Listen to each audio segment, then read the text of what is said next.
Alors nous allons reprendre nos discussions et parler maintenant de la question de la place de la Russie dans le système international qui se pose avec beaucoup d'acuité dans le contexte du conflit en Ukraine. Alors déjà dans l'espace ex-soviétique, où la ligne de Moscou sur le monde russe et la déstabilisation de l'Ukraine n'inspire pas forcément chez ses voisins que des sentiments favorables. Alors on verra avec Jean Radvani de quelle façon tout ça peut s'aménager. Sur le front occidental, on l'a évoqué ce matin, dégradation accélérée de la communication et puis sanctions amènent certains spécialistes de la Russie à parler qui de schisme russo-occidental, qui de déseuropéanisation de la Russie. Et la crise ukrainienne serait plus le point d'orgue de cette dégradation que davantage que la cause. On a une Russie aussi qui est déterminée, je l'ai évoqué ce matin, à infirmer les pronostics sur l'isolement international dans laquelle cette crise ukrainienne leur est plongée. Donc elle insiste sur l'importance pour elle de renforcer sa diplomatie asiatique, ce dont parlera Anne de Tinguy. Et c'est vrai que c'est un effort qu'elle a engagé depuis un certain temps.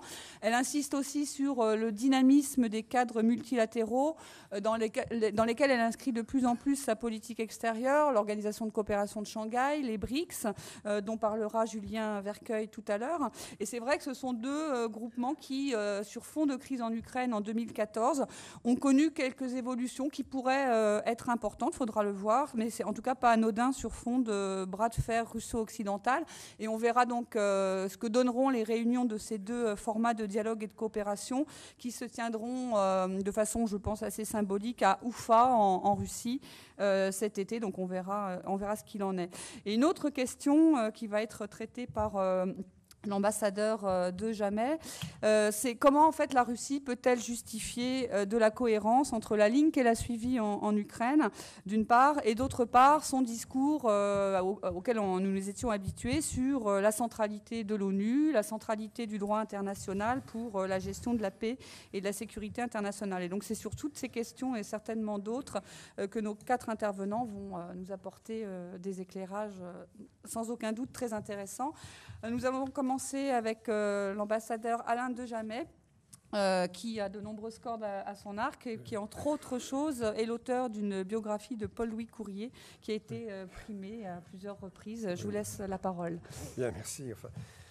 Oui, Paul-Louis Courier n'est pas allé en Russie, mais tout le monde l'a dit ce matin, tout ne se résume pas à Poutine. Je crois qu'effectivement, on peut plaider que les expériences russes auprès des Nations Unies ont un certain rôle dans la détermination, dans la conduite de la politique étrangère de ce pays. Tout ne se résume pas non plus à Khrouchtchev. On se rappelle Khrouchtchev aux Nations Unies, tapant du poing sur la table, puis ses dents de ses souliers, pour vociférer contre la présence de Dag Hammarskjöld au secrétariat général.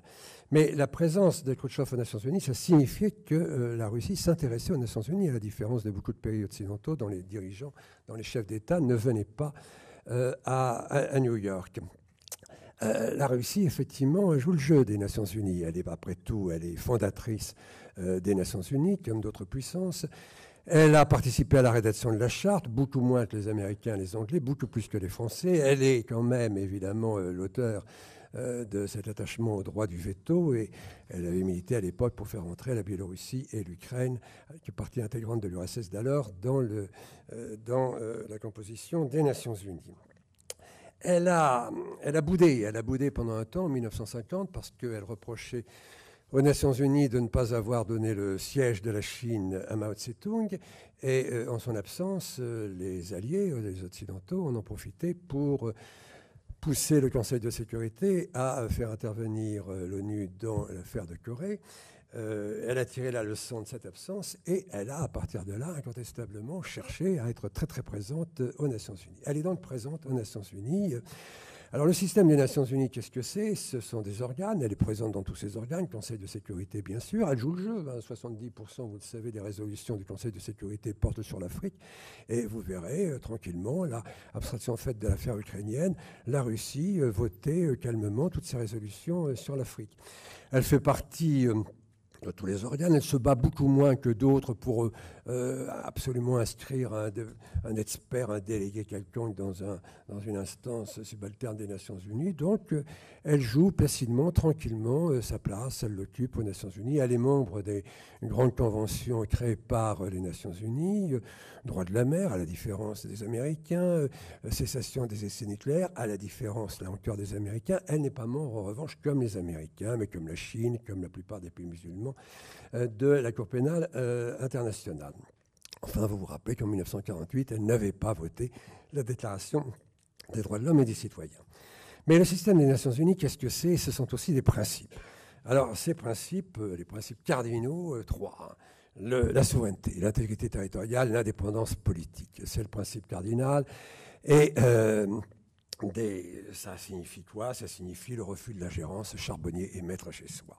Premier principe. Deuxième principe, le droit des peuples à disposer d'eux-mêmes. Principe également un peu ambigu parce qu'il peut signifier aussi que les peuples ont le droit de faire ce qu'ils veulent. Encore une fois, indépendance politique, charbonnier et maître chez soi, refus de l'ingérence. Mais il peut signifier aussi, et il est souvent interprété comme signifiant que des peuples à l'intérieur d'un État peuvent vouloir disposer d'eux-mêmes, donc faire exposer cet État, c'est le droit à l'autodétermination, le droit à l'indépendance. Deuxième grand principe. Troisième grand principe, également absolument cardinal, c'est le déni de l'utilisation de la force. C'est l'article 2, paragraphe 4 de la Charte, abondamment cité par les Russes, avec raison, mais par d'autres également. Article 2, au terme desquels les États membres des Nations Unies s'abstiennent de recourir à la menace ou à l'emploi de la force contre l'indépendance politique, l'intégrité territoriale, bref, la souveraineté de tout autre État. Donc, or le droit de défense individuelle, l'article 51 de la Charte, la force est absolument déniée aux États agissant à titre individuel. La force, elle est réservée au Conseil de sécurité, c'est la sécurité collective agissant collectivement. Voilà les trois principes essentiels du système des Nations Unies. Alors, comment la Russie se comporte-t-elle vis-à-vis de ces principes? Elle s'est accommodée parfaitement du principe sur la souveraineté qui lui servait tout à fait à cadenasser son emprise sur l'Empire soviétique. Elle a interprété sélectivement le second principe, le droit des peuples à disposer d'eux-mêmes, pour encourager les peuples colonisés pendant toute la période de la guerre froide à revendiquer leur indépendance. Le but, l'objectif, c'était de modifier la composition des Nations Unies. 1945, 50 États de majorité culture occidentale. Aboutissement, près de 200 pays de lointaines cultures tiers-mondialistes. Donc, objectif atteint par les Russes, par l'interprétation, je le répète, de cet article, de ce principe sur le droit des peuples à disposer d'eux-mêmes. Enfin, en revanche, la Russie s'est mal comportée avec le principe interdisant l'emploi de la force et de la menace de la force pendant toute la période de la guerre froide. Dès 1946, intervention ou menace à propos de l'Iran, à propos de la Grèce. Ensuite, ce sera des interventions beaucoup plus brutales. On se rappelle 1956, la Hongrie. Menace également à la même époque à propos de Suez sur la France et le Royaume-Uni. 1968, la Tchécoslovaquie. Intervention Hongrie donc en 1956, 1958 Tchécoslovaquie, 1968 plutôt, 1979 intervention en Afghanistan. Donc la Russie se comporte mal vis-à-vis de ce principe. Mais elle argue évidemment de ce que les Occidentaux font de même. Les Occidentaux sont aussi coupables. Bon, il y a 1956 l'intervention franco-britannique à Suez, évidemment en violation des principes que je venais de rappeler. Il y a le soutien accordé par les pays occidentaux aux pays colonisateurs en Afrique, au Portugal, à l'Afrique du Sud, à la politique d'apartheid pendant longtemps, pendant un temps quand même une attitude ambiguë vis-à-vis de la Rhodésie. Donc, et puis, il y a aussi les interventions ponctuelles des Américains à Grenade en 1983, à Panama en 1989. Prenons un exemple pour illustrer quand même la façon dont chacun et chacune sont coupables de déni des principes des Nations Unies. 1975, c'est la période où on quitte la guerre froide, les accords d'Helsinki. Bon, On réaffirme à cette occasion les grands principes des Nations Unies. On y ajoute d'autres principes d'ailleurs relatifs à la démocratie, aux droits de l'homme, etc. Mais au même moment, 1975-1974, que se passe-t-il ? 1974, vous avez une intervention militaire turque, la Turquie, membre de l'Alliance Atlantique, à Chypre. Elle y est toujours. En 1983, cette partie de Chypre démembrée est devenue la République chypriote turque. Et la Turquie y est toujours, malgré la répétition des résolutions qui invitent à ne pas... des résolutions du Conseil de sécurité qui invitent à éviter toute partition de Chypre. 1975, vous avez l'entrée aux Nations Unies de l'archipel des Comores, globalement, à la suite d'un référendum en faveur d'autodétermination. L'archipel des Comores avec ses 4 îles. Puis la France avise qu'une de ces îles, Mayotte, avait préféré dans le référendum, quand on fait le décompte des voix, rester française. Et elle envisage un second référendum pour permettre à Mayotte de réintégrer la communauté française. Le Conseil de sécurité se dresse contre cette intention et vote une résolution enjoignant à la France de renoncer à ce référendum. La France met son veto à cette résolution en 1976. C'est très exactement le scénario. La résolution est reprise par l'Assemblée générale qui condamne la France. C'est très exactement ce qui se passera à propos de la Russie et de la Crimée en 2014. À propos donc de la Crimée, toujours 1975, le Portugal quitte la partie orientale du Timor. Immédiatement, l'Indonésie s'en empare. Et depuis lors, succession de résolutions appelant à l'indépendance de Timor qui ne sera obtenue à la suite d'un référendum qu'en 1999. 1975, l'Espagne quitte le Sahara occidental. Immédiatement, le Royaume du Maroc s'en empare. Et de nouveau, résolution appelant à un référendum d'autodétermination qui n'a toujours pas lieu. Donc voilà des exemples qui prouvent qu'effectivement il y a un écart entre le principe et la réalité. Culpabilité partagée entre les Occidentaux, le bloc occidental et puis le bloc soviétique. Mais partage également quand même dans les efforts pour essayer de bâtir une certaine forme de détente. Et là, on voit effectivement Russes et Américains aux Nations Unies s'entendre pour essayer de contrôler les armements nucléaires et aboutir en 1978 en 1978 partant, au traité de non-prolifération qui reste un acquis considérable quand même, un acquis considérable grâce aux efforts, encore une fois, des Russes et des Américains. Travaux communs également sur les grands textes, le droit de la mer, qui aboutit, je répète, à un accord qui est ratifié par la Russie, qui ne l'est pas par les États-Unis. Également, quand même, concertation sur des crises.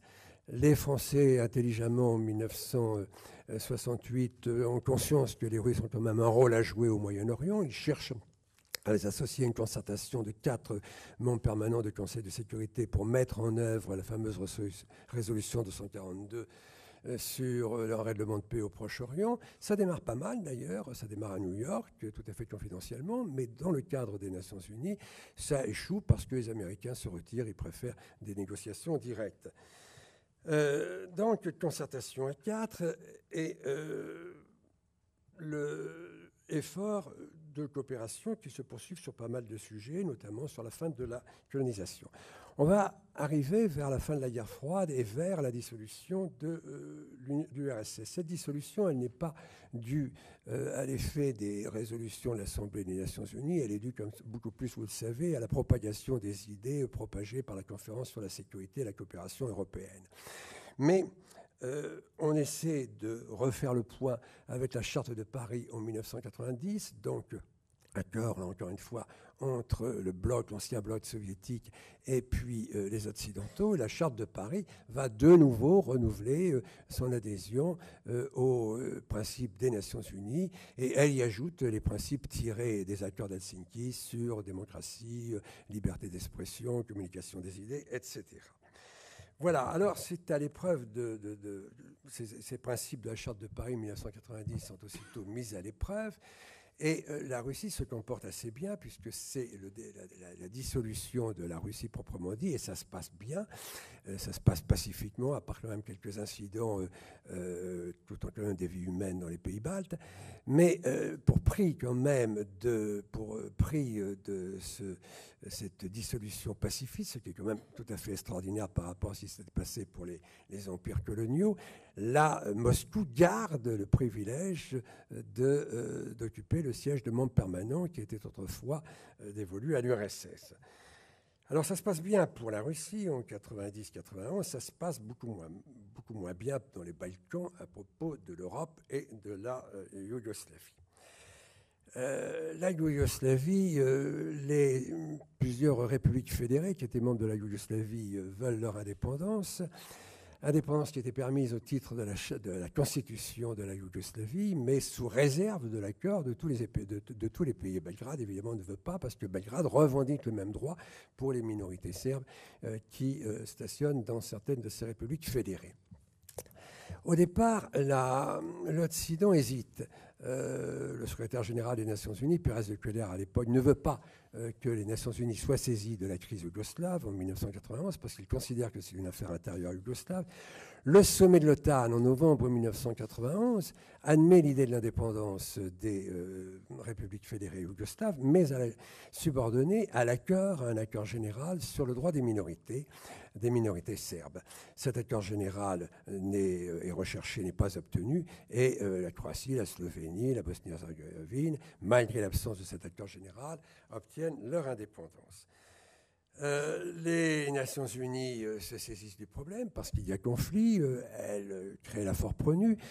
La Russie d'alors participe très activement à tous les efforts. Elle vote toutes les résolutions, sauf une. Elle met son veto à une résolution sur la Bosnie-Herzégovine en 1994. Mais pour le reste, elle participe aux innombrables résolutions du Conseil de sécurité, essayant de régler l'affaire yougoslave et débouchant sur un plan qui est repris par les Américains et qui est consacré à Dayton, où participent les Russes. Alors, les Russes, dans toute cette période, ils ont participé assez loyalement, ils ont laissé faire. Ils ne vont pas laisser faire à propos du Kosovo, parce que là c'est un petit peu trop quand même. Après la Yougoslavie, on vise le démantèlement de la Serbie elle-même, de la République, elle s'appelle la République fédérative de Yougoslavie, et là les Russes disent non. Enfin ils disent non, ils discutent, il y a 2 résolutions qui sont votées en 1998.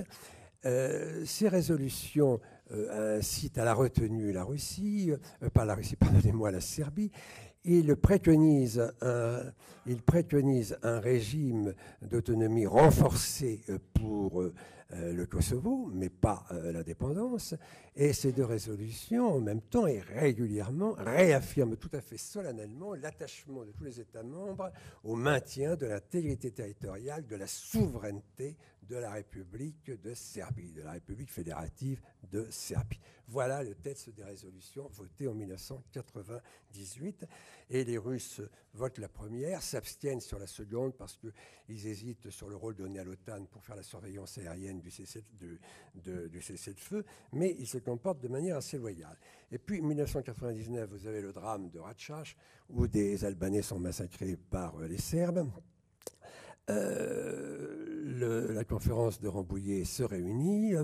Elle échoue d'abord parce qu'il y a un refus des Albanais, des Kosovars, et puis ensuite un refus définitif des Serbes.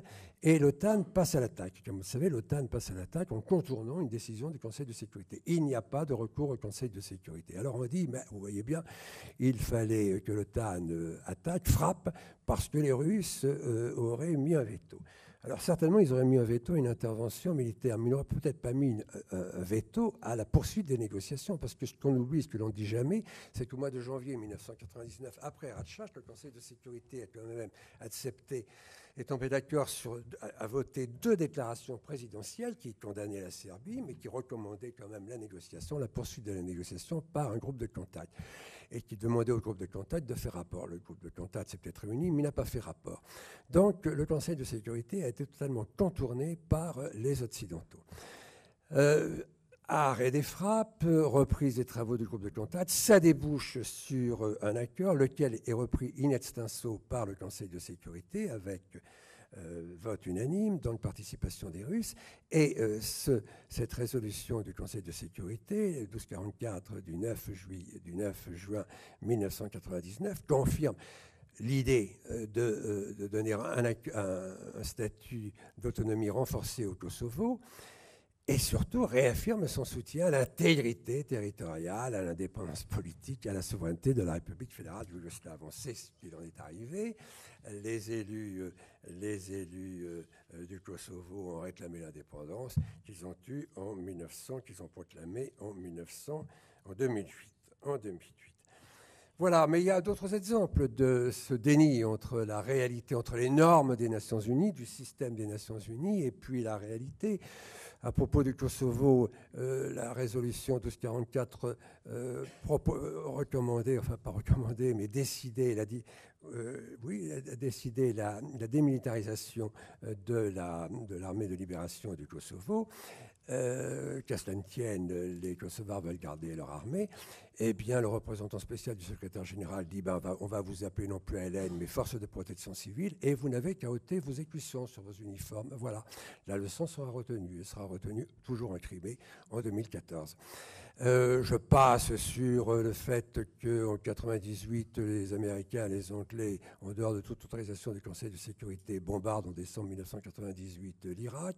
Je passe sur les événements de 2003, vous les connaissez. Je passe l'Irak. Je passe sur 2011 la Libye, où Russes, Chinois et peut-être l'Allemagne considèrent que le mandat qui avait été donné à la coalition pour protéger la population libyenne et pour éviter les frappes aériennes de Kadhafi, ce mandat a été outrepassé et il s'est révélé que ce que l'on recherchait, c'était en fait le changement de régime. Mais les Russes en tireront la conclusion que la responsabilité de protéger, si elle est détournée de son mandat, c'est un principe qu'il faut mettre de côté. Ils en feront la preuve à propos de la Syrie en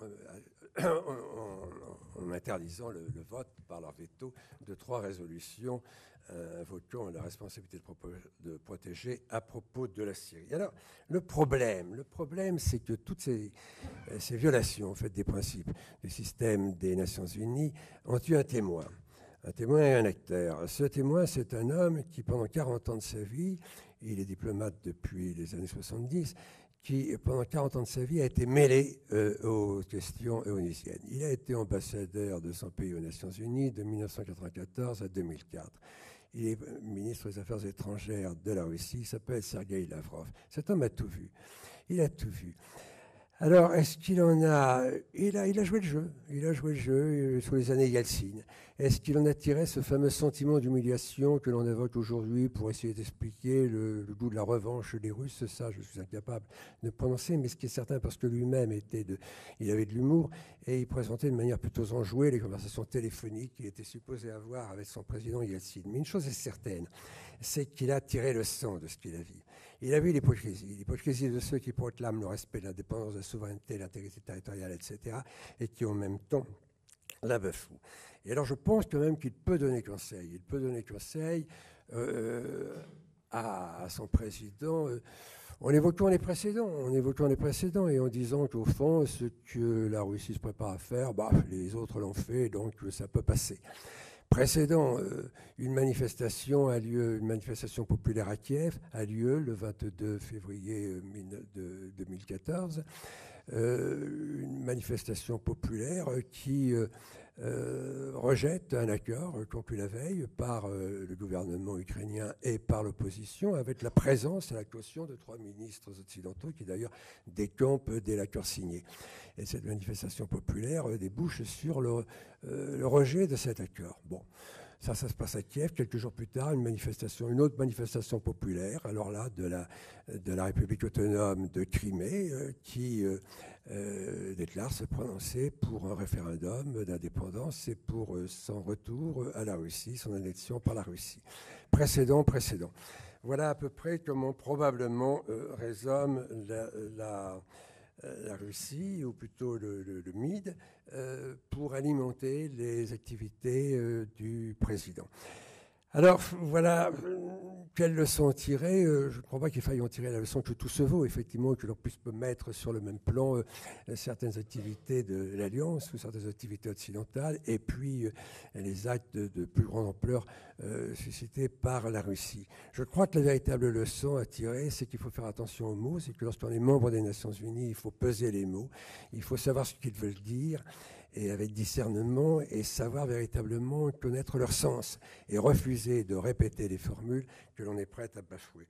Je crois qu'on a attribué au président François Mitterrand la formule sur laquelle le droit international était un droit vaillabond. La formule me semble un peu littéraire, et il me semble en fait que les diplomates devraient faire un peu moins de littérature et un peu plus de droit. Merci. Merci, monsieur l'ambassadeur. Merci pour votre intervention et le travail de mise en perspective qu'il représente. Je vais donner la parole maintenant à Julien Vercueil, qui est économiste, maître de conférence à l'INALCO, au Centre de recherche Europe-Eurasie, et qui va nous parler de la Russie et des BRICS. Et je tiens à signaler que Julien a écrit un livre sur la question des BRICS. C'était les BRICS à l'époque ou c'était déjà les BRICS? C'était les pays émergents. Les pays émergents. Et donc, et les BRICS. Voilà. Merci tu as Isabelle. la parole. Oui, effectivement, mon angle d'attaque de cette question des images de la puissance russe va peut-être paraître un petit peu décalé à certains d'entre vous, puisque je vais m'éloigner, comme le sous-titre l'indique, du géopolitique et aller aussi rapidement que possible dans un terrain qui m'est un peu plus familier, qui est l'économique, en essayant de se poser la question de ce que veut dire cet attelage BRICS, du point de vue économique, de ce qu'il peut éventuellement apporter à la Russie et à sa puissance économique, et de ce que la Russie elle-même peut faire de cet ensemble. J'ai beaucoup aimé le titre de cette conférence, « Image de la puissance russe ». Je trouve que justement le terme BRIC fait image. Et d'ailleurs, à son origine même, c'est une image BRICS. C'est une image à destination de la communauté financière. C'est une image à destination des traders. C'est une image qui a été créée par un économiste de banque, qui s'appelle Jim O'Neill, qui était donc économiste à Goldman Sachs, et qui disait, eh bien, depuis quelques années, on voit redémarrer la croissance économique en Russie. Elle est très forte et très vive en Chine depuis déjà beaucoup plus longtemps. En Inde aussi, une nouvelle puissance est en train de poindre. Et le Brésil, lui aussi, est une terre d'investissement pour les épargnants. Et donc par là, il voulait essayer de créer une image, de façon à ce que les sociétés d'investissement soient intéressées par l'investissement dans les marchés financiers de ces pays. Eh bien, cette image sortie d'un article d'une banque américaine est devenue une entité, on se gardera bien, parce que je ne suis pas spécialiste de géopolitique, mais on se garde bien de la qualifier, mais une entité géopolitique, quelques années après, puisqu'elle a paru suffisamment parlante aux dirigeants de ces pays pour qu'ils la reprennent à leur compte et pour que Dimitri Medvedev invite ses partenaires de Chine, de Brésil et d'Inde, à l'époque l'Afrique du Sud n'en faisait pas encore partie, à Ekaterinbourg en 2009 pour un premier sommet des BRICS. Donc on parle bien d'image ici avec la notion de BRICS. Et nous verrons ces images à l'œuvre à Oufa début juillet prochain, où, comme l'a dit Isabelle, se réuniront les chefs d'État des BRICS, cette fois-ci, avec Jacob Zuma, le dirigeant d'Afrique du Sud. Alors, je vais vous présenter quelques images, moi aussi. Quelles sont les constructions principales qui ressortent de cet ensemble BRICS au moment où il est créé? Je vous livre une espèce de décomposition, de décantation de ces discours en disant que, finalement, on peut distinguer trois dimensions. Première dimension qui est de type proprement économique, c'est-à-dire que l'ensemble des pays membres de ce groupe ont un dynamisme économique qui est particulier, qui est propre, et qui, d'une certaine manière, les autonomise du reste de la conjoncture mondiale. C'est-à-dire qu'ils ont fait la preuve de leur dynamisme qui dépassaient le dynamisme de l'économie mondiale dans les années précédentes, et ils entendent bien continuer à le faire dans les années à venir. Donc c'est à la fois, c'est un peu la reprise presque, je dirais, mot pour mot de ce que dit Jim Olney en 2001. C'est pratiquement le copier-coller du discours des banquiers d'affaires. Et c'est de dire, nous sommes des pays qui avons un potentiel de croissance, nous avons une façon d'aborder la croissance et de la nourrir qui nous est propre, et maintenant nous sommes en train de nous découpler, l'idée du découplage, de découpler notre croissance de la croissance de l'économie mondiale. D'autant plus important qu'à ce moment-là, on est en train de commencer à sentir les soubresauts de la crise financière des subprimes. Et où donc on a une inquiétude très très forte dans les pays occidentaux, en particulier aux États-Unis d'abord, dans les pays anglo-saxons ensuite, dans le reste de l'Europe, ça viendra très rapidement, sur la capacité à soutenir une croissance, je dirais, raisonnable dans le vieux monde. Ça, c'est la première dimension. La deuxième dimension qui est mise en avant par ces dirigeants, qui est une dimension qui m'échappe un peu plus, c'est la dimension de cohésion politique. C'est l'idée de dire nous nous entendons bien en tant que dirigeants. Alors, à l'époque, d'ailleurs, ce qui est intéressant, c'est qu'aucun des dirigeants actuels n'est présent. Bon, mais nous nous entendons bien, puisqu'il s'agit de Dimitri Medvedev, il s'agit de Lula, etc. Et donc, nous pouvons mettre en place un certain nombre de synergies de type politico-économique qui permettront de montrer que nous allons au-delà de nos différends et que nous mettons en œuvre des projets communs, des synergies. Et puis, il me semble qu'il y a une troisième dimension qu'il faut ajouter à ces deux premières et qui, d'une certaine manière, résulte un peu de la combinaison des deux premières. C'est l'idée d'une forme de responsabilité internationale, de par leur taille économique, leur puissance de type géopolitique, et pourquoi pas du fait qu'ils ont un discours qui peut s'homogénéiser dans certains cas. Ces dirigeants affirment l'idée qu'ils ont eux aussi une responsabilité internationale, qui eux aussi peuvent proposer un discours capable de porter au-delà de leurs propres frontières et de créer une forme d'alternative. Alors on verra que dans le domaine économique, il y a un certain nombre d'alternatives qui sont portées par les BRICS, mais c'est évidemment aussi le cas dans le domaine géopolitique et des relations internationales. Donc voilà comment se construit cette image des BRICS en 2009. Pour moi, ces trois éléments sont indissociables de la manière dont les BRICS se conçoivent eux-mêmes, les dirigeants des BRICS se conçoivent eux-mêmes. Alors il y a toute une architecture qui ensuite est déployée, évidemment, ce n'est pas juste un week-end entre amis, on a des forums qui sont créés à tous les niveaux, universitaires, d'entreprises, ministériels, administratifs, etc. Il y a des coopérations qui sont lancées pour structurer et donner un peu plus de corps à cette notion de BRICS. BRICS au départ, BRICS ensuite. Du point de vue économique, en revanche, pas grand-chose. Du point de vue économique, ce qu'on observe, c'est qu'il y a les BRICS, l'idée des BRICS est l'occasion pour les dirigeants de multiplier les initiatives bilatérales. C'est-à-dire qu'on a des volontés de lancer des coopérations importantes, mais de manière bilatérale, plus que plurilatérale, ce qui est quand même l'idée au départ des BRICS. Et il faut attendre en fait relativement tard, c'est-à-dire qu'il faut attendre l'année dernière, Fortaleza pour la partie véritablement officielle, même si le projet date d'avant, pour voir émerger quelque chose qui représente véritablement, du point de vue économique, cette entité BRICS. Et cette représentation, ce sont deux institutions financières plurilatérales. Deux institutions financières plurilatérales, je vais essayer de ne pas être trop long, qui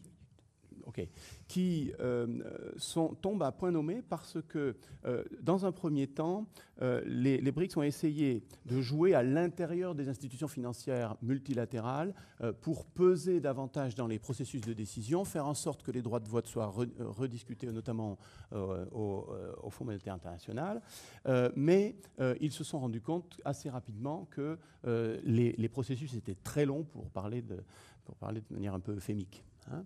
C'est-à-dire que la manière dont leur puissance financière, en tout cas telle qu'ils se l'apercevaient, pouvait être intégrée dans les organismes de décision et dans les procédures plutôt de décision des institutions financières internationales, et en particulier d'une importante qui est le Fonds monétaire international, ne correspondait pas du tout à leurs attentes.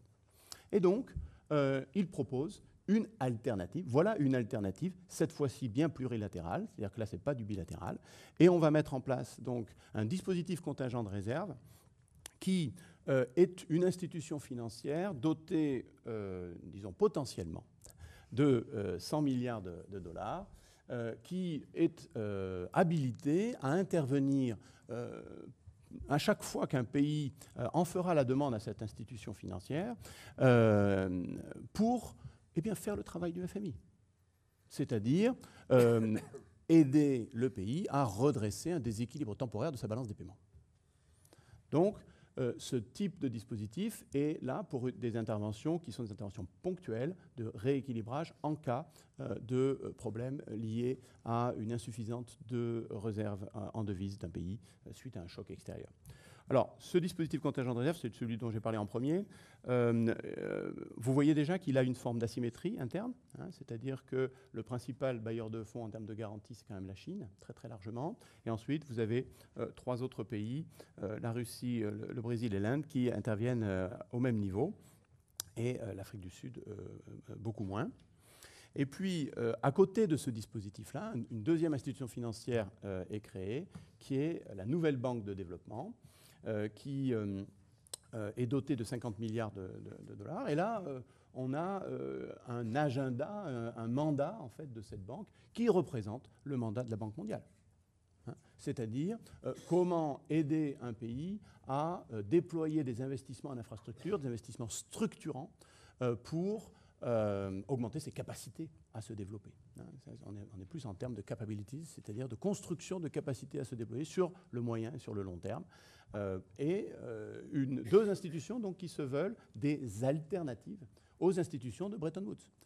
Lesquelles institutions ont été simultanément critiquées par, et là c'est une critique tout à fait partagée, hein, de l'ensemble des pays membres des BRICS, et en même temps dont les dirigeants ont essayé de réformer les mécanismes de fonctionnement pour les rendre plus conformes à ce qu'ils estiment devoir être un équilibre un peu plus multipolaire de leur fonctionnement.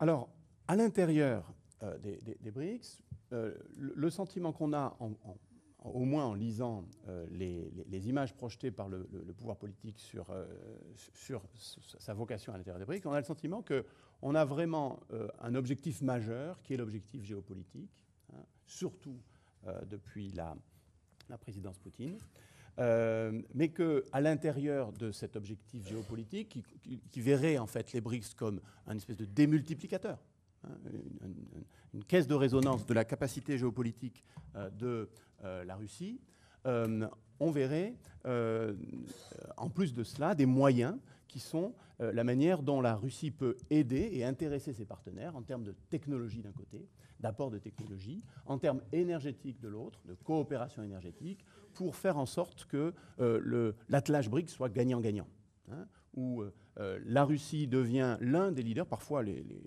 autorités russes disent on est les leaders, hein, l'un des leaders du groupe en matière géopolitique, mais en échange, il y a des coopérations fructueuses que la Russie peut apporter, tant du domaine des technologies que du domaine de l'énergie.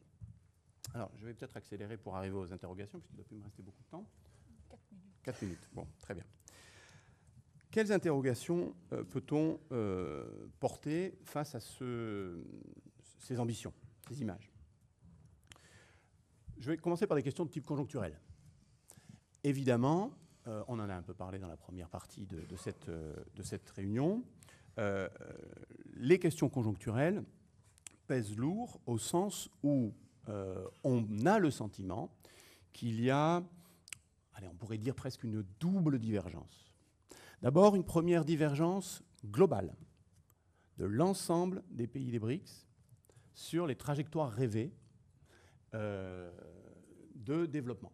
Hein, on a des ralentissements dans absolument tous les pays. Il n'y a que l'Inde, pour l'instant, qui maintienne une croissance au niveau espéré, Mais même en Inde, beaucoup d'économistes contestent les chiffres qui sont donnés par le gouvernement Modi et pointent au contraire des tensions de plus en plus fortes. Bon. Et je dirais, à l'intérieur des BRICS, on a une deuxième divergence, et là, bon, elle est peut-être même un peu trop criante. J'ai pris exprès des données un peu provocantes, qui sont les données du FMI, qui est une divergence entre, d'un côté, la Chine et de l'autre côté, le reste. Et en particulier, de l'autre côté, la Russie. Puisque ici, on compare les produits intérieurs bruts des différents BRICS en millions de dollars courants, donc c'est quelque chose de beaucoup plus volatile, mais c'est en même temps quelque chose qui est important quand on parle de puissance, de parler en taux de change courant et non pas en parité de pouvoir d'achat. Ça donne des résultats qui sont plus volatiles, mais ça donne des résultats qui sont plus parlants en termes de comparaison de puissance. Et ce que l'on voit, c'est que après 2008, la trajectoire de la Russie n'est plus une trajectoire extrêmement vigoureuse. Aujourd'hui, bon, c'est des prévisions du FMI. On peut avoir quelques doutes sur l'amplitude, mais en tout cas pas sur la nature de l'évolution.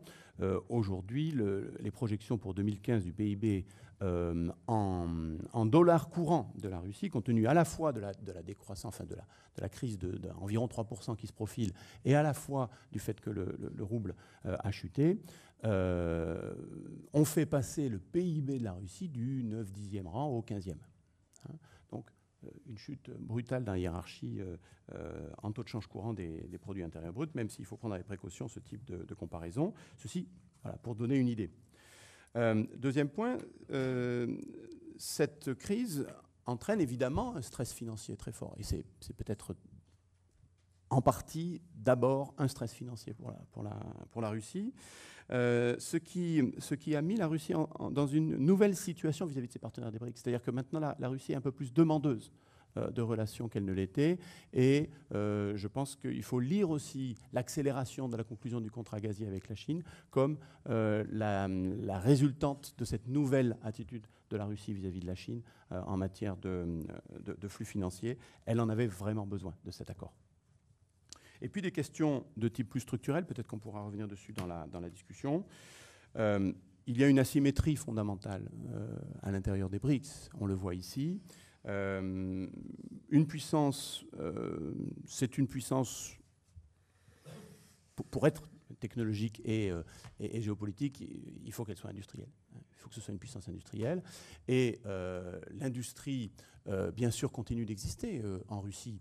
Si vous comptabiliser de manière globale l'industrie dans le PIB russe, vous avez plus de 30%, suivant les sources entre l'OCDE et la Banque mondiale, qui ne sont pas tout à fait d'accord, mais on est entre 30 et 36%. C'est quand même un taux important d'industrialisation, aujourd'hui encore, 2014.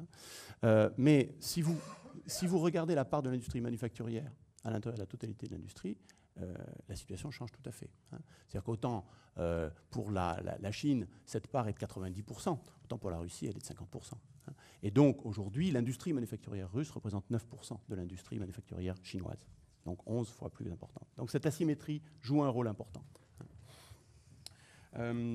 Ensuite, on peut aussi montrer que derrière les volontés de cheminer ensemble des BRICS, il y a malgré tout des difficultés objectives dans leurs relations. Je prendrai deux exemples, et puis je m'arrêterai là, parce que je pense que c'est terminé. Premier exemple, l'Asie centrale. L'Asie centrale est aujourd'hui un lieu qui est devenu tout à fait vital pour la sécurité énergétique de la Chine. Et les investissements de Chine en Asie centrale sont devenus absolument colossaux. À tel point que aujourd'hui, la Chine peut mettre en concurrence, d'une certaine manière, l'Asie centrale et la Russie dans son approvisionnement en gaz. Tout dépend des scénarios, en fait, de transition du bouquet énergétique chinois. Mais dans certains scénarios, on peut avoir une concurrence entre les deux. Ce qui veut dire aussi que la Chine s'impose en Asie centrale par toute une série d'autres vecteurs que celui de la simple client. Elle s'impose en tant que pourvoyeur d'infrastructures, que pourvoyeur de produits, etc., etc. Donc ça rentre évidemment en interaction, pas forcément toujours compatible avec la Russie. Et le deuxième élément que je voulais citer sur un plan plus économique, c'est qu'avec tous les pays des BRICS, pas qu'avec la Russie, le commerce chinois est désindustrialisant. C'est-à-dire que la compétitivité des exportations chinoises se traduit par des difficultés sur le tissu industriel de tous les pays, de l'Inde, du Brésil, évidemment de la Russie. Quand est-ce qu'on a vu monter dans les statistiques du commerce extérieur la Chine en Russie? On l'a vu au moment après 2001, au moment de l'intégration de la Chine à l'OMC par les importations. Le déficit commercial bilatéral de la Russie vis-à-vis de la Chine est tout à fait important. Et l'une des lectures que l'on peut faire aussi de l'accord gazier, c'est la volonté pour la Russie d'essayer de limiter l'ampleur de ce déficit commercial bilatéral qui pourrait apparaître comme problématique. Voilà.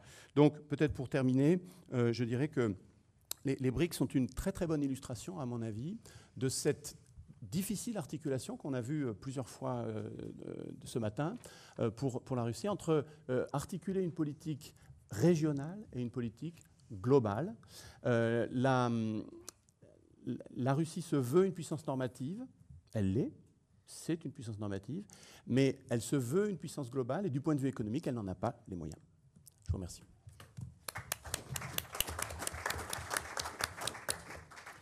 Merci pour cette déconstruction très riche des images portées par le BRICS et en particulier par la Russie. Je vais maintenant passer la parole à Anne de Tinguy, qui est professeure des universités à l'INALCO et à Sciences Po et chercheur aux séries Sciences Po, qui est une spécialiste que je ne présente plus des questions de politique étrangère russe, mais également de l'Ukraine.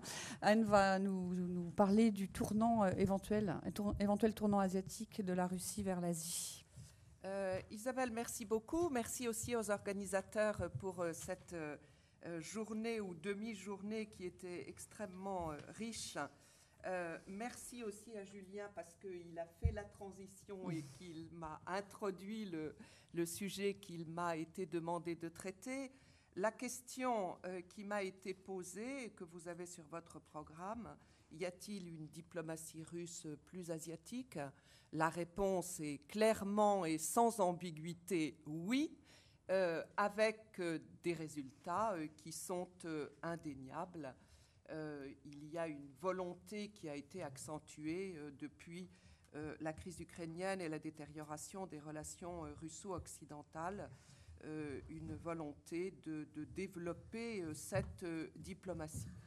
Des résultats indéniables. L'un des derniers exemples en date a été la présence sur la place rouge le 9 mai dernier du président chinois lors de la parade militaire qui, vous le savez, avait été boycottée par les pays occidentaux.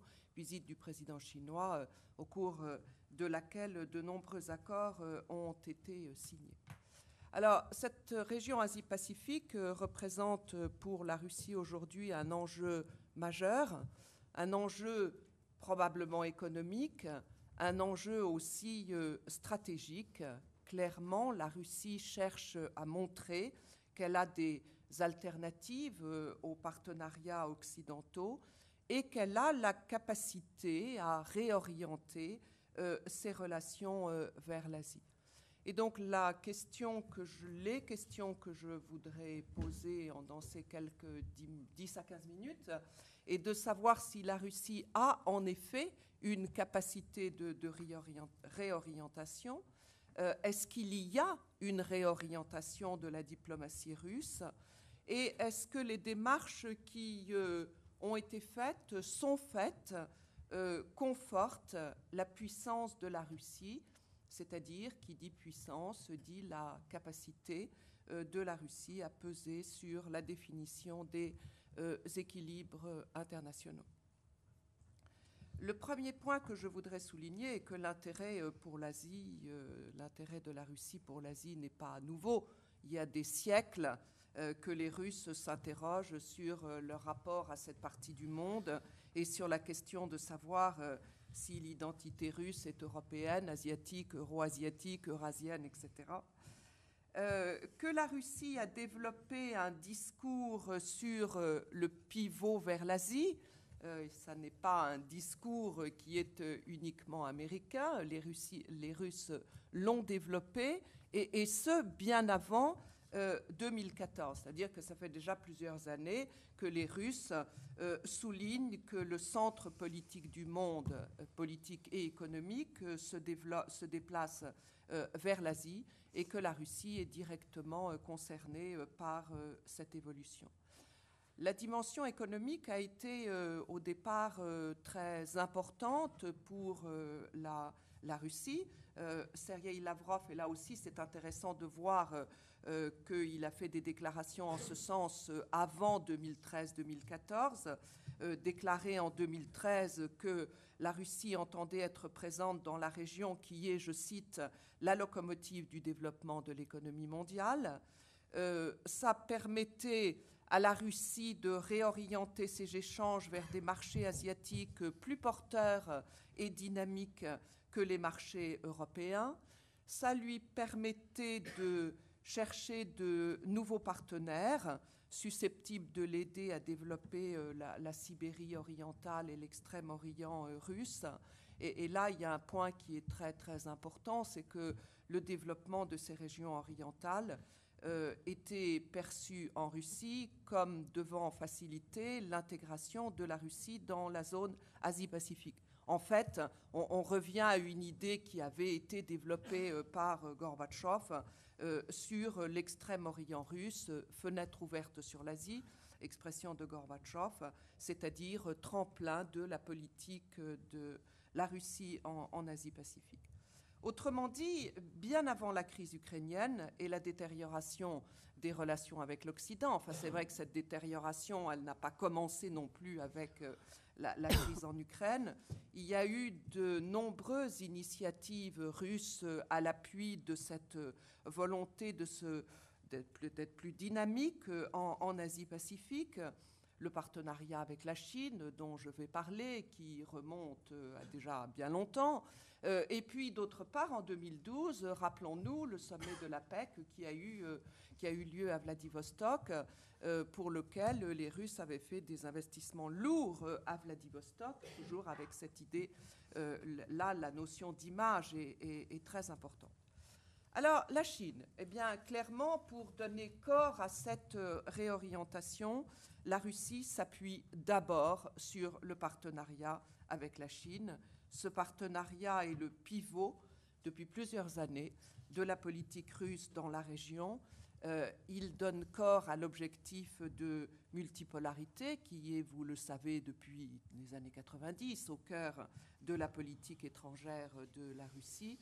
Et Vladimir Poutine a déjà, depuis plusieurs années, des mots très élogieux lorsqu'il évoque ce partenariat avec la Chine. C'est ainsi qu'en 2013, encore une fois, la date est importante, il explique que les relations entre les deux pays n'ont jamais été aussi bonnes de toute leur histoire séculaire.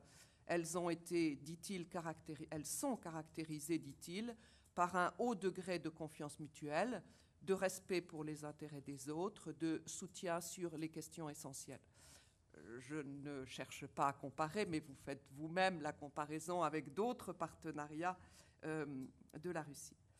Ce partenariat est l'aboutissement de, grosso modo, un quart de siècle d'efforts, puisqu'il remonte à 1989. Vous vous rappelez le sommet de la réconciliation sino-soviétique au moment des événements de la place Tiananmen, lorsque Mikhaïl Gorbatchev a mis fin à un conflit vieux de 30 ans. Et depuis cette époque, eh bien, avec des hauts et des bas, mais quand même à partir du milieu des années 90, de plus en plus de hauts, il s'est développé dans toutes les directions. C'est-à-dire que nous avons un dialogue politique qui est maintenant très nourri, très développé, qui s'appuie sur un discours, sur une même vision d'un monde multipolaire et sur l'émergence, je cite M. Poutine, d'un nouvel ordre mondial plus juste, un dialogue politique qui est structuré par le soutien international que les deux pays s'apportent mutuellement, notamment au Conseil de sécurité des Nations Unies, dont ils sont tous deux membres permanents, et aussi par leur coopération au sein de l'Organisation de coopération de Shanghai, qu'ils ont créée en 2001 et qui semble devoir s'élargir, puisque récemment, les deux pays se sont apparemment mis d'accord pour qu'il y ait une adhésion simultanée de l'Inde et du Pakistan. Dans le domaine économique, il y a eu là un développement qui a été spectaculaire. Depuis 2010, si j'en crois les statistiques russes, la Chine est le premier partenaire commercial de la Russie. Les derniers chiffres dont je dispose, c'est 2013. Elle lui a fourni 17% de ses importations et elle a absorbé 7% de ses exportations. Les hydrocarbures tiennent une très grande place dans ce partenariat économique et commercial.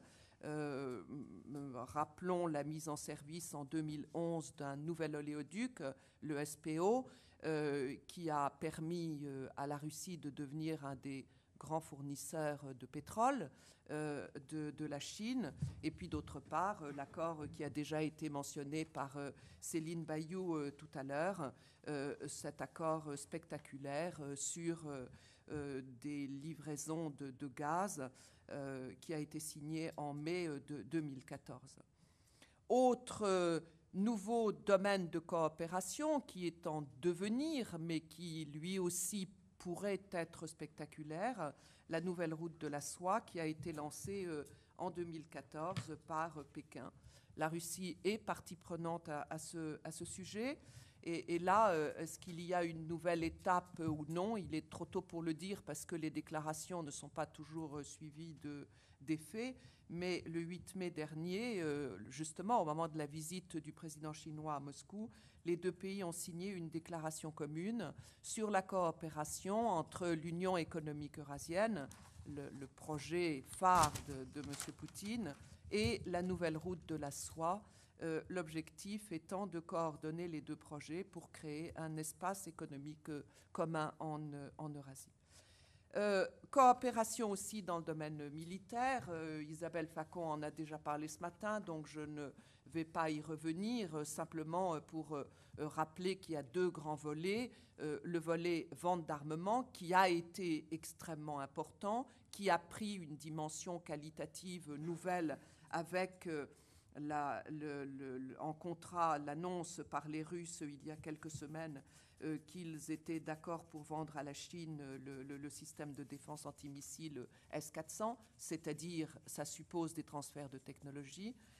Et puis, d'autre part, deuxième volet, des exercices militaires communs qui, depuis 2005, sont régulièrement organisés et qui sont de grande ampleur. Alors, relations aussi au niveau des sociétés et qui se sont développées. Et finalement, l'aboutissement de tout cela, eh bien, on est en plein dans les images. Et on a déjà parlé du Centre Levada. Il y a plusieurs enquêtes qui ont été menées par le Centre Levada et qui montrent clairement que l'image de la Chine en Russie s'est améliorée de façon très importante. Prioritaire, dominante, la relation avec la Chine n'est pas exclusive. La Russie s'efforce de diversifier sa politique par des canaux qui sont à la fois multilatéraux et bilatéraux. Multilatéraux, j'ai déjà mentionné l'APEC, il y en a d'autres. Il y a aussi les BRICS, là aussi l'image est très forte. Sur le plan bilatéral, la Russie a d'autres partenaires. L'Inde, qui est un partenaire traditionnel depuis des décennies, en fait depuis la période khrouchtchevienne, de l'Union soviétique puis de la Russie. L'Inde, où M. Poutine s'est rendu le 11 décembre dernier. L'Inde, comme la Chine, s'est abstenue lors du vote à l'ONU en mars sur la Crimée, mais elle a condamné les sanctions occidentales à l'encontre de la Russie comme la Chine. Autre partenaire, le Japon. Le Japon, c'est très important pour La Russie, en dépit du litige territorial qui remonte, vous le savez, à la Seconde Guerre mondiale, c'est à la fois une condition et un tremplin de l'intégration de la Russie en Asie. Et là, en 2013, on a vu qu'il y avait un rapprochement qui avait été effectué. Le Premier ministre Shinzo Abe a fait une visite à Moscou. C'était la première depuis une décennie d'un chef de gouvernement japonais. Décision avait été prise de reprendre les négociations sur le traité de paix. Il y a un nouveau format de négociation, de discussion qui a été alors créé, le format 2+2, que nous connaissons bien en France puisque nous avons le même avec la Russie, ministre des Affaires étrangères et de la Défense. Alors évidemment, tout ça n'a débouché sur rien parce que Tokyo a voté la résolution de l'ONU le 27 mars sur la Crimée, c'est-à-dire a condamné l'annexion de la Crimée, et s'est associé aux sanctions occidentales, ce qui a entraîné l'annulation de la visite du chef de l'État russe à Tokyo, qui avait été prévue pour l'automne 2014. Mais bon, le processus n'est pour autant pas totalement interrompu. D'autres partenariats existent avec la Corée du Sud, avec le Vietnam, deux pays et d'autres, deux pays où le président Poutine s'est rendu ces dernières années. Alors tout cela est très intéressant dans les 3 minutes qui me restent, n'est-ce pas Isabelle? Je vais parler des limites et de cette diplomatie asiatique de la Russie. Ces initiatives ont indéniablement donné des résultats, je l'ai dit. Est-ce qu'il s'agit pour autant d'une réorientation de la Russie qui s'éloignerait de l'Europe pour basculer vers l'Asie? Beaucoup en doutent, pour des raisons qui touchent à la fois à la culture, à l'histoire, à la géographie, à la démographie, à l'économie et à l'ambivalence du rapport avec la Russie. Quelques points rapides sur ces différents éléments. Le centre de gravité de la Russie continue sans conteste à se situer dans la partie européenne du territoire. Et d'ailleurs, au-delà de l'Oural, on parlait tout à l'heure de la démographie. Eh bien, le territoire est peu développé, peu peuplé. Rappelons que l'extrême-orient russe a perdu 20% de sa population depuis 1991. Ce n'était pas une région très peuplée, mais maintenant, dans cette immense région, il ne reste plus que 6,2 millions. Que d'autre part, dans la région Pacifique, la Russie est rarement perçue comme un acteur qui compte. Il y a là un déficit d'image qui est accentué par le fait que la Russie est économiquement peu présente dans la région, dans cette région, et que le partenariat avec la Chine, je l'ai dit il y a un instant, est ambivalent, il est limité, et d'autre part, il est de plus en plus déséquilibré. La Russie n'est un partenaire commercial majeur pour aucun des pays asiatiques. Elle ne l'est pas non plus véritablement pour la Chine. En 2013, dernière année dont j'ai les statistiques, elle n'est que le 9e partenaire de la Chine et elle n'entre que pour 2,1% dans les échanges commerciaux chinois. Et la structure de ces exportations, qui sont dominées par les matières premières et donc caractérisées par une faible valeur ajoutée, n'est guère valorisante. Le risque, c'est en fait que la Russie soit de plus en plus perçue comme une réserve de matières premières. Dans le domaine énergétique, on a souligné le caractère spectaculaire des accords qui ont été signés, mais ces accords restent à confirmer, en particulier ce spectaculaire accord sur le gaz signé en 2014. Limité aussi dans le domaine international parce que la convergence des intérêts et des positions des deux États est loin d'être totale. Citons pas seulement, mais entre autres l'Asie centrale, qui est clairement un lieu de concurrence maintenant. Cela a déjà été évoqué par Julien Vercueil il y a un instant. D'autre part, le caractère déséquilibré de ce partenariat Rappelons qu'au début des années 90, on avait des économies russes et soviétiques qui étaient à peu près au même niveau. Aujourd'hui, ça n'est plus du tout le cas. Il y a un formidable décalage qui a été montré par Julien Vercueil. Ce décalage a une signification politique très importante parce qu'il complique la notion de dialogue sur un pied d'égalité. Je cite cette phrase ce terme qui est si souvent demandé par Moscou. Autrement dit, la Chine est un défi. Le partenariat avec la Chine est pour la Russie un défi qui est bien réel. Et le dernier mot sera pour moi aussi faire le lien entre l'interne et l'externe, qui je crois est fondamental. Si la région sibérienne, la région extrême orientale de la Russie, était développée comme l'est la partie occidentale du territoire de la Russie, eh bien, on aurait une situation qui serait probablement tout à fait différente. Encore une fois, l'articulation entre l'interne et l'externe est ici tout à fait essentielle. Et voilà, je m'arrêterai là. Merci beaucoup, Anne.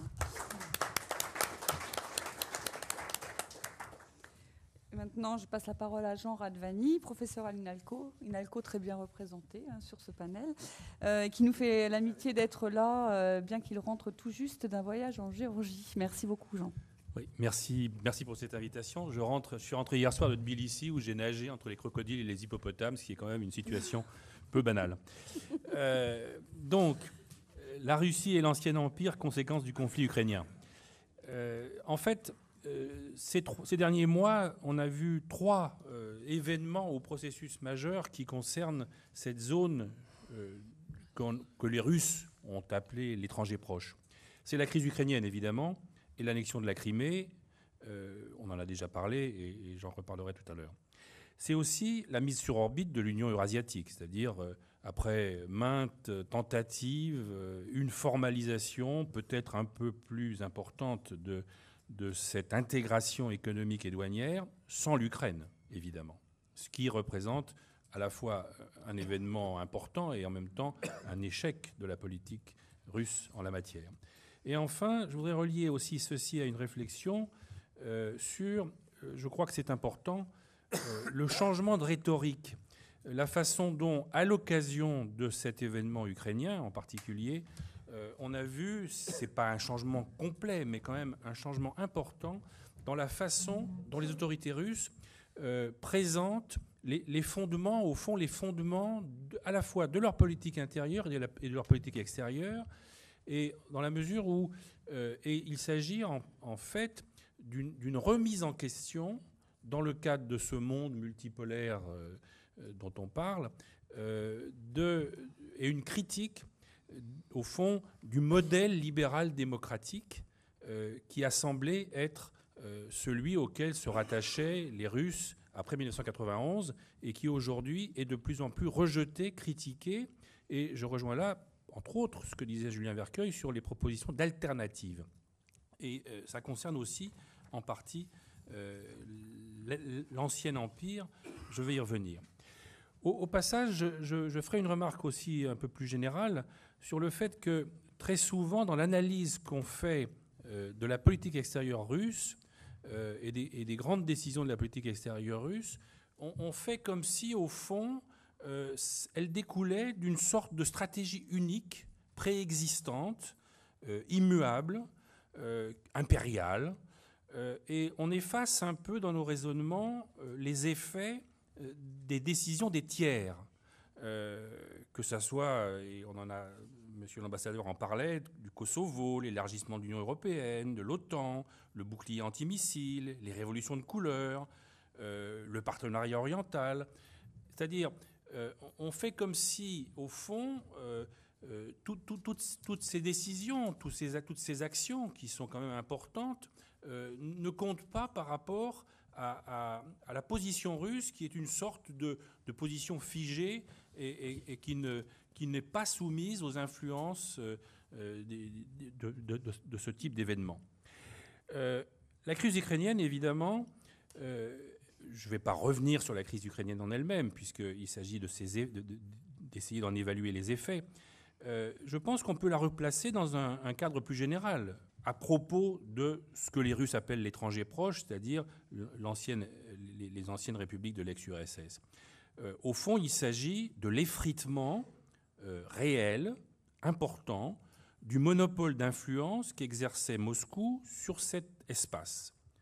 Et ceci concerne l'Ukraine, mais aussi toutes les marges, en particulier méridionales, enfin occidentales et méridionales de l'ex-URSS.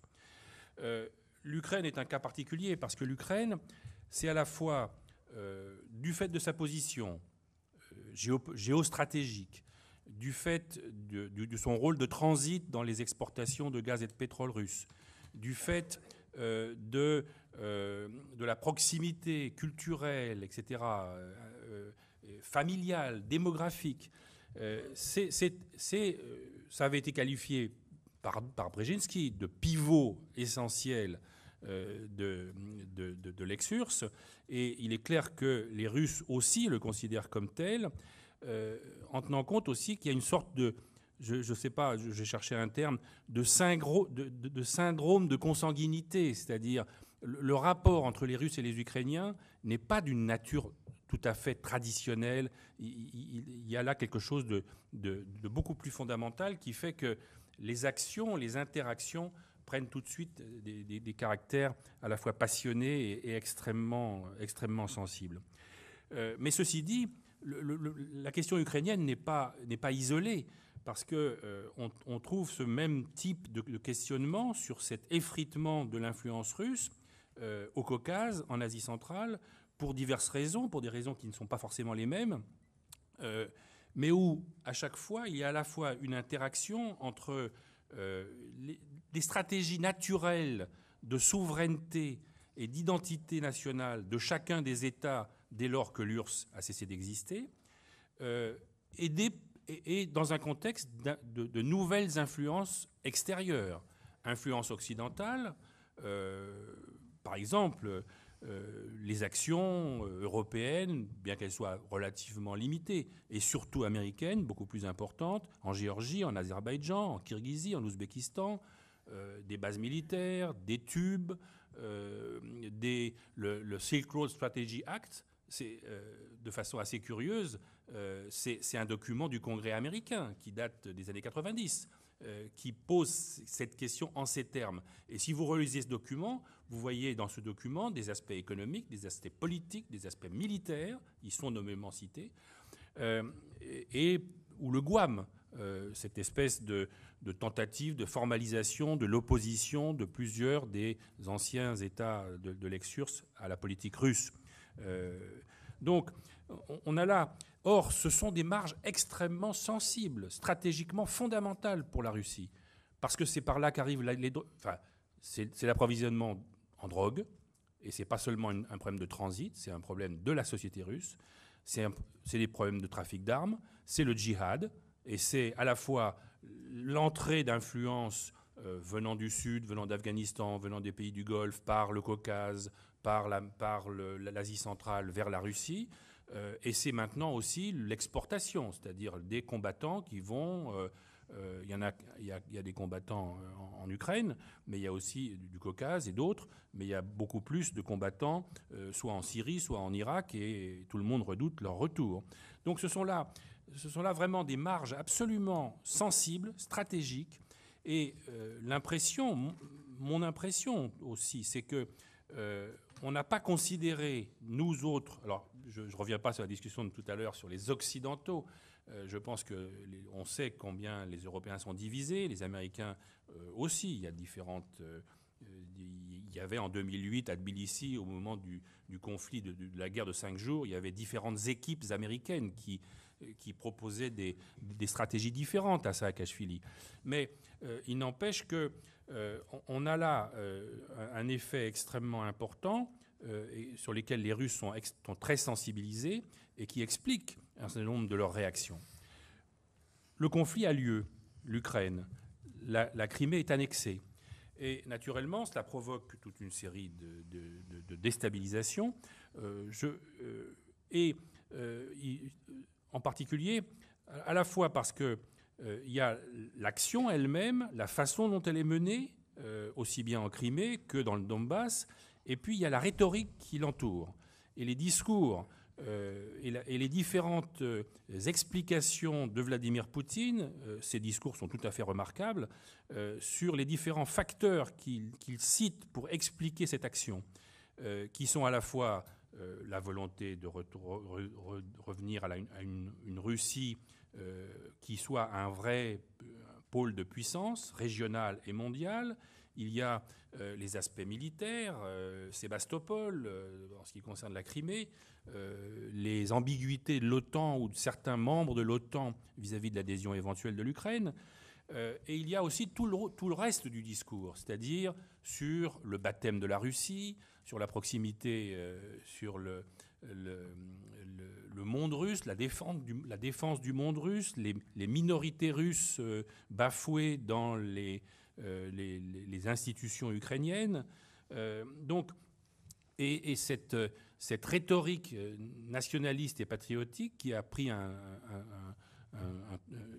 qui est devenue spectaculaire dans les médias russes, à la télévision en particulier, et qui concourt à l'adhésion massive des Russes à cette politique. Et en même temps, avec évidemment des effets déstructurants, déstabilisants, y compris chez ses alliés les plus proches. Parce qu'on voit bien comment, bien sûr, ni le président biélorusse, ni le président kazakh n'ont critiqué de façon publique, ouverte, ces actions, mais il y a eu diverses études qui ont montré combien, en interne, cette politique était jugée sensible et redoutable. Il y a toute une partie de la population du nord du Kazakhstan qui est russe. Il y a des Russes, évidemment, en Biélorussie. Et d'une façon générale, la façon dont ces actions ont été justifiées et menées inquiète, y compris donc ses alliés les plus proches. Or, ce sont justement avec ces alliés que la Russie a lancé donc cette union eurasiatique à trois, au départ, Russie, Biélorussie, Kazakhstan, auxquels se sont joints rapidement la Kirghizie et l'Arménie, et sans l'Ukraine. C'est une nouvelle étape, je crois qu'elle est importante, bien que beaucoup d'experts attendent de voir exactement ce qui va se passer, parce que, premièrement, on sait comment, dans les dernières années, les Russes ont multiplié les propositions d'associations douanières, d'associations économiques, d'unions. Il y en a eu à 2 avec la Biélorussie, à 3 avec la Biélorussie et le Kazakhstan, à 4 avec l'Ukraine à certains moments. Il y en a eu... Enfin, vraiment, c'est... et je pense que cette multiplication d'initiatives, toutes avortées, on mérite une analyse, et à mon sens avec une double conclusion. Premièrement, c'est que les Russes, en fait, ont longtemps considéré que ce n'était pas fondamental. Ils s'en sont tenus essentiellement à des relations bilatérales. Ils ne sont pas à l'aise dans le multilatéral, et par conséquent, ils ont du mal à effectivement mettre en œuvre ce type d'union ou d'association. Et deuxièmement, quoi qu'il en soit, ce type d'union pêche par un déséquilibre fondamental. C'est-à-dire que le poids de la Russie par rapport à ses autres partenaires est tellement différent, et l'habitude, la pratique russe de domination économique, toute simple, toute statistique, je dirais, sans y voir forcément d'esprit impérial, même s'il y a aussi cet aspect de la permanence des traditions impériales. Mais le fait est que la plupart de ces initiatives ont échoué essentiellement du fait des Russes eux-mêmes, qui n'ont jamais accepté jusqu'au bout l'idée d'un partenariat égal, l'idée d'égalité de droit, l'idée que, effectivement, si on met des normes douanières, fiscales, etc., elles sont valables pour tout le monde. Et donc, beaucoup doutent que cette fois-ci sera la bonne, et qu'effectivement, dès dès que cette nouvelle structure s'est mise en place, on l'a vu à propos des tentatives assez logiques et naturelles de la part des Biélorusses ou des Kazakhs de contourner une partie des sanctions ou des contre-sanctions, on a vu aussitôt revenir les vieilles habitudes, c'est-à-dire de limitation, de contrôle par les Russes, par les douanes russes aux frontières, suscitant évidemment des réactions indignées de ces deux partenaires qui disent « mais attention, qu'est-ce qu'on fait si effectivement on est une zone de libre-échange totale, eh bien il faut respecter les règles, il n'y a pas de raison. » Enfin voilà. Et on se retrouve donc avec un doute, au fond, sur la façon dont cette Union eurasiatique va pouvoir effectivement s'inscrire, avec du côté des Russes toujours la tentation de mettre en dessous derrière les mesures économiques, de mettre quelques éléments politiques de pression et de décision qui seraient déséquilibrés. Et le troisième volet, c'est cette nouvelle rhétorique, cette façon dont les Russes tentent de justifier les actions, en particulier en Ukraine et en Crimée. Je rejoins là ce que disait M. l'ambassadeur à propos de la façon dont ils interprètent un certain nombre de règles fondamentales du droit international. Au fond, l'idée, c'est que les règles actuelles qui régissent dans un certain nombre de domaines les relations internationales ne sont plus adaptées à la nouvelle situation.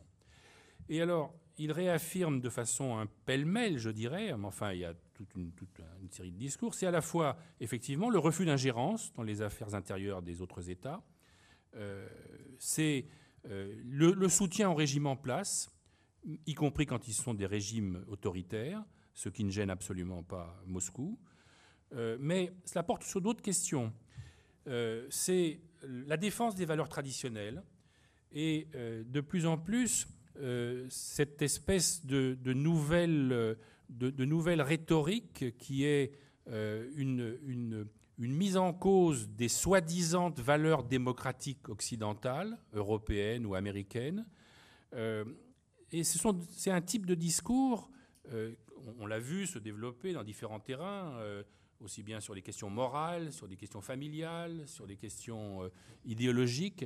C'est le genre de terrain qui sont susceptibles, évidemment, d'attirer l'attention et l'assentiment de pays très divers, depuis la Biélorussie de Loukachenko jusqu'à l'Azerbaïdjan d'Aliyev, le Kazakhstan de Nazarbayev et le Tadjikistan. En même temps, on est dans une situation de contestation des normes. Et là-dessus, je crois que c'est assez important que ce sont des questions qui sont de plus en plus discutées au sein de l'organisme de coopération de Shanghai. Ce sont des questions qui ne sont pas spécifiques, évidemment, à la relation entre la Russie et ses voisins les plus proches, qui sont des questions plus générales, mais qui les concernent. Je pense que on avait un hiatus dans la période précédente, dans les années 90, début des années 2000, entre les aspirations démocratiques et effectives importantes dans tous ces pays, l'Ukraine, la Géorgie, y compris l'Azerbaïdjan, la Moldavie, et même en Kirghizie ou en Ouzbékistan, et un hiatus entre ces aspirations et le conservatisme russe qui est apparu rapidement. D'une certaine façon, peut-être que ce hiatus est en train de changer. Je reviens de Géorgie où on a une population absolument déstructurée par des réformes libérales extrémistes, extrêmement fortes du gouvernement Saakashvili. Je ne mets pas en cause toutes les réformes qu'a introduit Saakashvili. Il y a un certain nombre de choses très importantes qui ont été faites en Géorgie.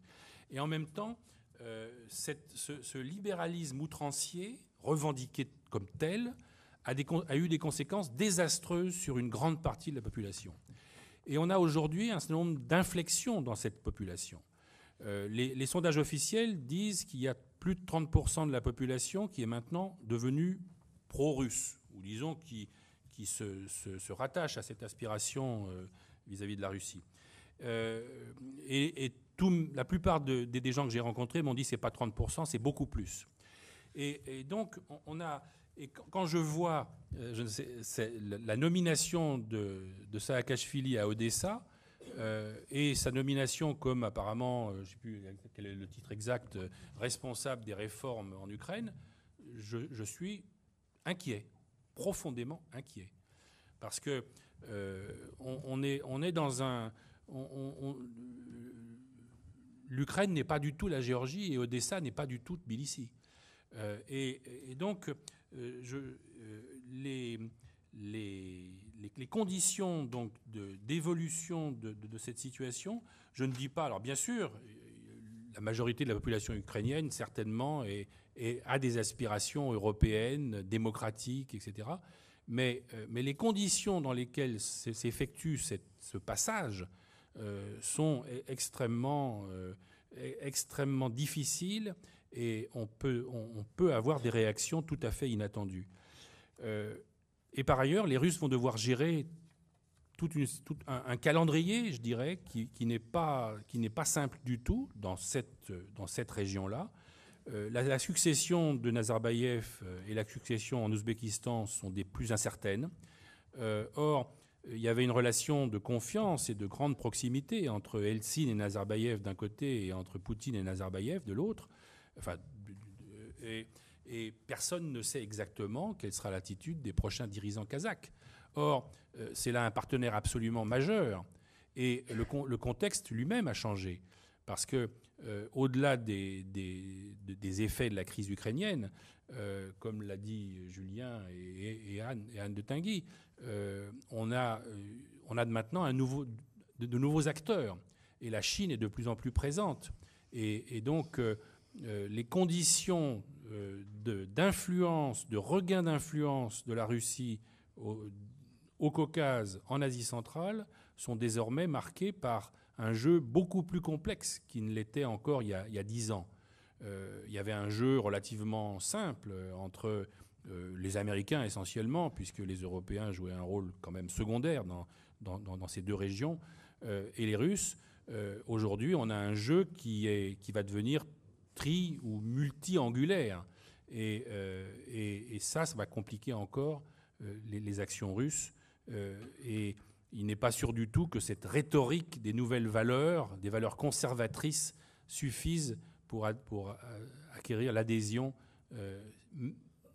des élites peut-être, telles qu'elles sont aujourd'hui, mais des populations de ces régions. Je vous remercie. Alors, on a déjà